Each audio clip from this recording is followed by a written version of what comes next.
Pemirsa, mengakhiri kampanye akbar pemilihan presiden tahun 2024, Capres dan Cawapres ingin menyampaikan pesan humanis kepada masyarakat. Mulai dari menggunakan bahasa isyarat, memeluk anak-anak hingga dicium oleh disabilitas. Tinggal 2 hari lagi masa kampanye Capres dan Cawapres berakhir. Kampanye yang berlangsung sejak tanggal 21 Januari hingga 10 Februari mendatang membuat tim sukses dan Capres yang berkontestasi dalam Pilpres 2024 semakin gencar memainkan perasaan pemilih. Kampanye akbar di sejumlah titik kampanye tidak lagi sekedar jualan program, ide, dan gagasan.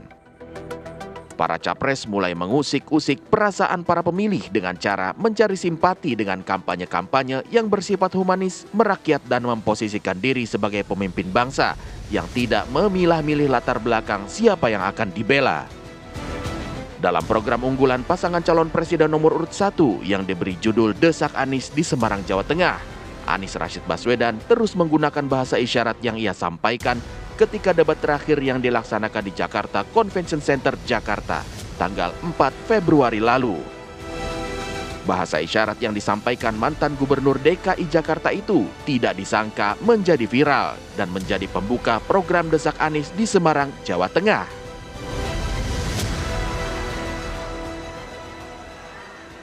Ada yang sudah tahu artinya apa, mungkin ada juga yang belum tahu maksudnya apa, Pak Anies. Gerakan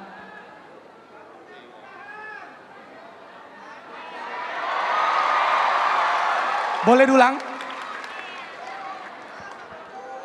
Boleh dijelasin, Pak Anies? It's time for change. Ya, itu saatnya. Sudah saatnya kita berubah dan kita juga ingin mengirimkan pesan. Sudah saatnya kita berubah dalam memandang teman-teman penyandang disabilitas.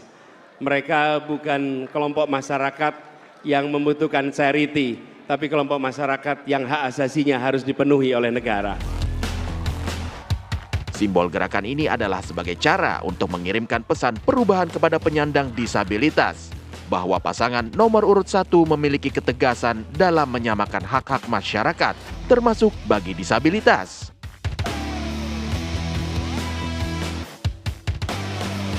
Di minggu terakhir kampanye, pasangan calon presiden nomor urut 2 Prabowo Subianto dan Cawapres Gibran Rakabuming Raka yang juga dihadiri sejumlah menteri dan wali kota Medan itu disambut meriah massa dan simpatisan yang hadir. Kampanye terbuka di Stadion Baharudin Siregar, Deli Serdang, Medan, Sumatera Utara diwarnai dengan insiden yang tidak diduga. Di tengah menyampaikan program kerja makan siang dan susu gratis, tiba-tiba saja ia dikejutkan dengan naiknya seorang anak berkaos biru muda dengan nomor punggung 2. Kemudian 2 anak lainnya pun turut ikut naik ke panggung dengan memberikan Prabowo sebuah hadiah kecil. Lebih penting mana? Internet gratis atau makan siang gratis? Mana yang lebih penting?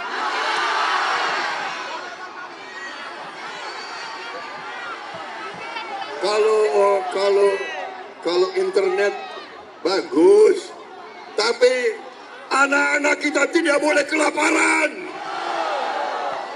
Anak-anak kita harus tumbuh sehat, kuat, pintar, cerdas.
Kejadian haru pun mewarnai kampanye akbar calon presiden nomor urut 3 Ganjar Pranowo. Dengan penampilan khasnya berkemeja putih dengan tulisan satset dan celana hitamnya, Ganjar menyampaikan program kerjanya yang dipenuhi semangat berapi-api di tengah ratusan pendukungnya yang hadir dalam kampanye akbar di Balikpapan, Kalimantan Timur. Ganjar mengingatkan para pendukungnya itu untuk memilih paslon nomor urut 3 dan jangan takut diintimidasi atau dibujuk rayu kecurangan dalam pemilu.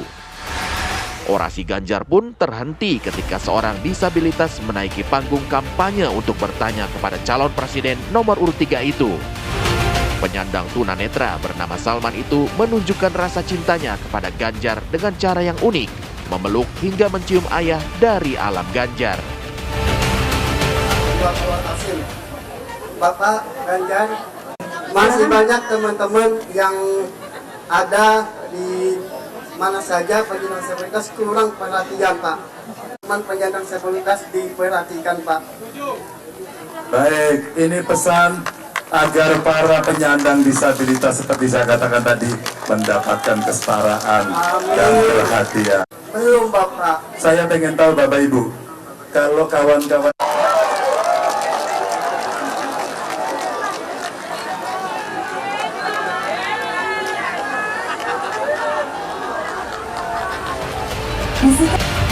Di penghujung kampanye akbar pasangan calon presiden dan wakil presiden tahun 2024, para kandidat pun menginginkan masyarakat menggunakan hak pilihnya. Jangan golput dan ikut serta mengawal pemilu yang adil. Tim TV One mengabarkan.